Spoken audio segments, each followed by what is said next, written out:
दिन में तू ना हो वो दिन ही नहीं, जिस जीवन में तू ना वो जीवन नहीं।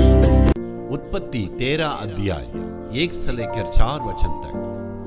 तब अब्राम अपनी पत्नी और अपनी सारी संपत्ति लेकर लूत को भी संग लिए हुए मिस्र को छोड़कर कनान के दक्षिण देश में आया। अब्राम भेड़ बकरी गाय बैल और सोने रूप का बड़ा धनी था। फिर वह दक्षिण देश से चलकर बेतेल के पास उसी स्थान के पहुंचा जहां उसका तंबू पहले पड़ा था, जो बेतेल और ये के बीच में है। यह स्थान उस वेदी का है जिसे उसने पहले बनाई थी, और वहां अब्राम ने फिर यहोवा से प्रार्थना की। जब कभी आप इब्राहिम की इतिहास या कहानी को पढ़ते हैं, 2 चीजें को आप बार बार देख सकते हैं। एक है तंबू और एक है वेदी। ये दोनों उनका जीवन से अलग नहीं कर सकते हैं। इब्राहिम बड़ा धनी व्यक्ति था और लेकिन परदेशी के रूप में यात्रा करते रहा।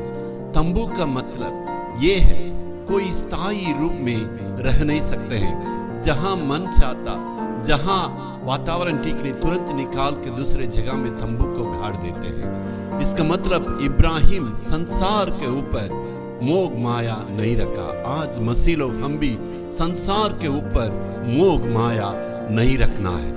क्यों वो तंबू में रहा? क्या उनके पास पैसा की कमियां थी?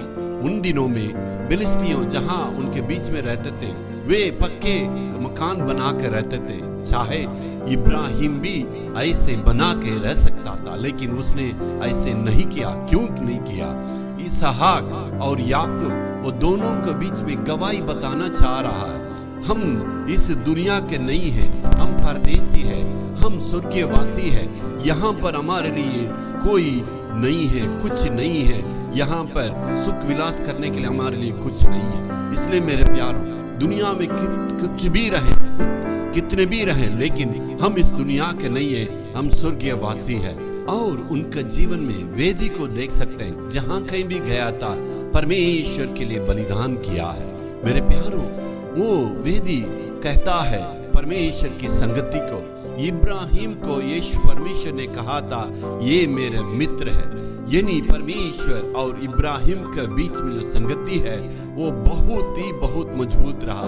हम और परमेश्वर के बीच में संगति को सही रखना है। प्रतिदिन परमेश्वर के साथ बातें करने की आदत को रखना है।